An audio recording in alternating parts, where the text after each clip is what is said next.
10 15 20 10 15 20 مسلمانوں کو روزانہ شہید کرنے کا، اور یہ بستی ہے چھوٹی سی، اس بستی والوں کو اڑانے کا، اس بستی پہ قبضہ کر لینے کا، اس بستی کو اڑانے کا، قبضہ کرنے کا، تقریباً 75 برس سے مسلمانوں کو مارتے آ رہے ہیں۔ اور آج جو تعداد آپ کو دکھائی دے رہی ہے، اتنے مسلمان شہید ہو گئے، ہزاروں کی تعداد میں مسلمان 75 برس سے شہید ہو رہے ہیں، 1948 سے شہید ہو رہے ہیں۔ اب کرتے کرتے 1967 میں انہوں نے کیپٹل سٹی جو یروشلم تھا اس پر قبضہ کر لیا، یروشلم میں جو بیت المقدس تھا اس پر قبضہ کر لیا، بیت المقدس میں جو مسجد اقصی تھی 1967 میں یہودیوں نے مسجد اقصی پر قبضہ کر لیا۔ تقریباً 55 سال ہو گیا یہ مسجد ہمارے ہاتھ سے جا کر، 1967 میں جا چکی ہے۔ اب پورے فلسطین پر صرف 12% 12% حصے پر مسلمان باقی ہیں، اب 88% فلسطین کے حصے پر اسرائیل کا قبضہ ہو چکا ہے۔ ہزاروں کی تعداد میں مسلمانوں کو شہید کر رہا ہے، ہزاروں کی تعداد میں مسلمانوں کو شہید کر رہا ہے۔ اب کچھ کم عقل مسلمان، ناواقف مسلمان، تاریخ کو نہیں جاننے والے مسلمان کہتے ہیں کہ حماس کو کیا پڑی تھی حملہ کرنے کی، 5000 راکٹ ڈال کر کتنا بڑا نقصان کر لیا۔ مسلمان کہتے ہیں نا، ان کو سمجھنے کی ضرورت ہے، حماس نے 75 برس کے ظلم کو برداشت کرنے کے بعد جوابی کارروائی کی ہے، حملہ نہیں کیا ہے۔ ایک آدمی مار کھاتے رہنا کہ دفاع بھی کرنا، اپنا سیلف ڈیفینڈ کرنا کہ نہیں کرنا؟ 75 سال کی قربانیوں کے بعد حماس نے دفاعی حملہ کر کے جوابی کارروائی کی۔ مفتی تقی صاحب عثمانی نے اس کے 7 اسباب بتائے۔ کتنے اسباب بتائے؟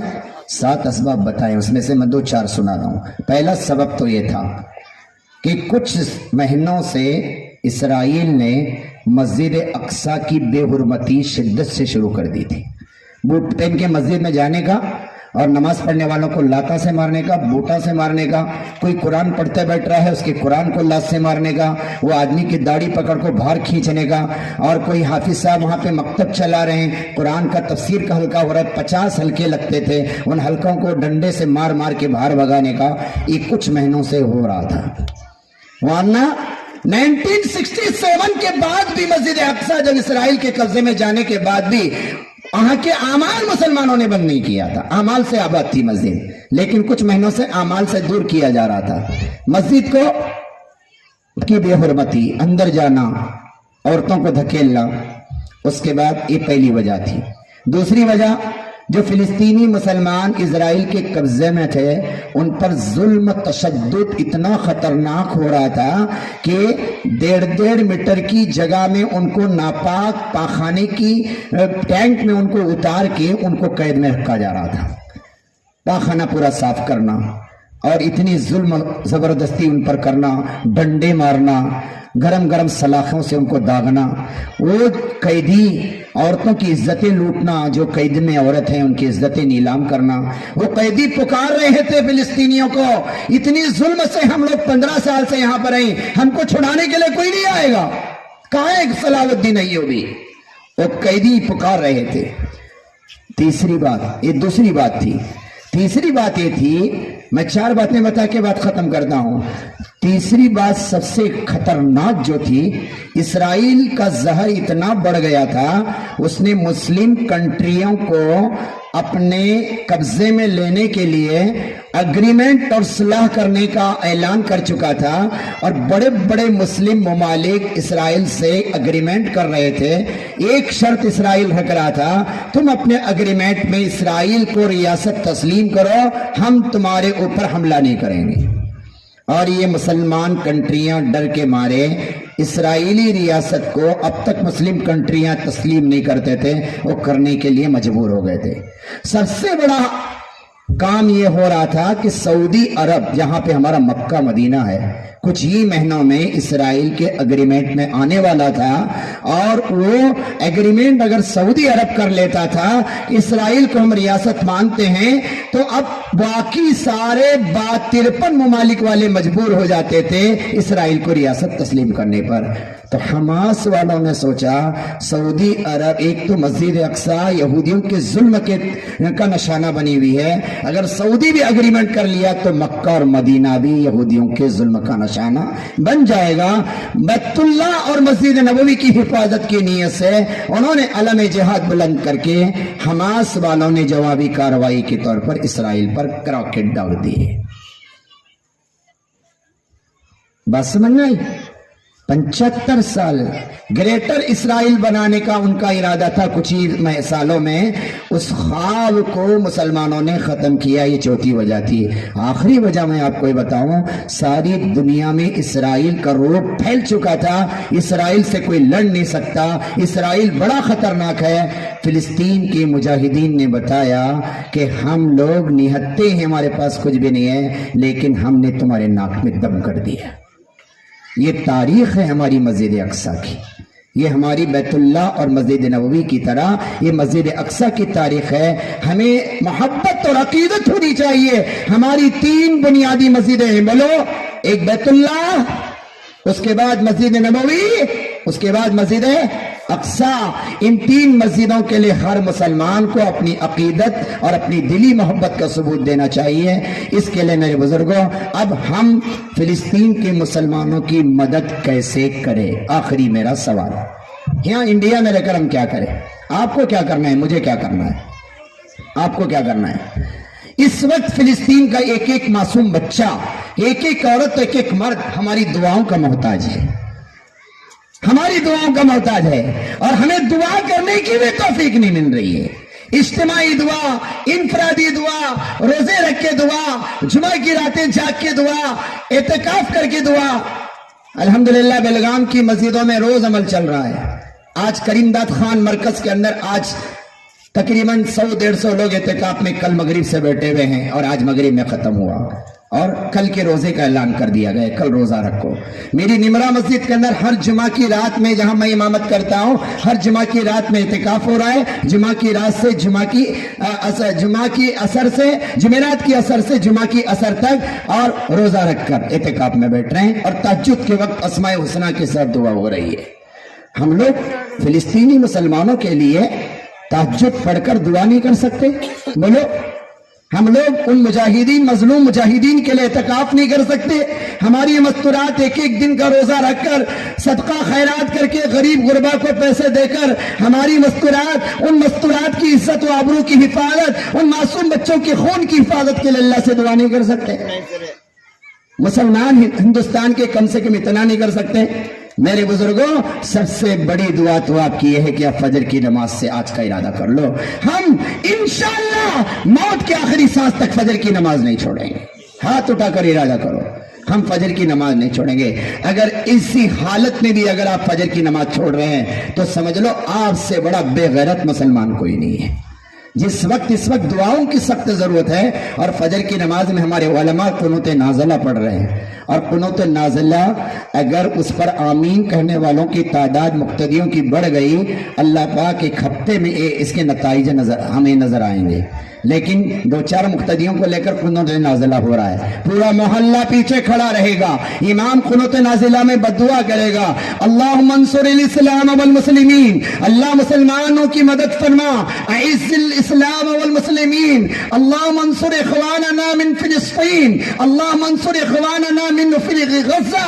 ہم دعا کر رہے ہیں، اللہ سے مانگ رہے ہیں، اللهم خذل اعداءهم اليهود والنصارى والمشركين، اللهم شتت شملهم ومزق جمعهم ودمر ديارهم وخرب بيوتهم واقطع دابرهم ومحو آثارهم وخالف بين كلمتهم وزلزل اقدامهم، اللهم اهلكهم كما اهلكت عادا وثمود۔ یہ سب دعا کے الفاظ ہیں، مسلمانوں کے لیے مدد کے الفاظ ہیں، اور کافروں کے لیے اور دشمنوں کے لیے بد دعا کے الفاظ ہیں۔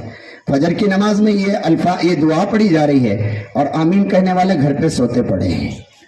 مستورات حضرت مولانا سجاد نعمانی دامت برکاتہم العالیہ نے فرمایا، فجر کی سنت، فجر کی فرض کے بعد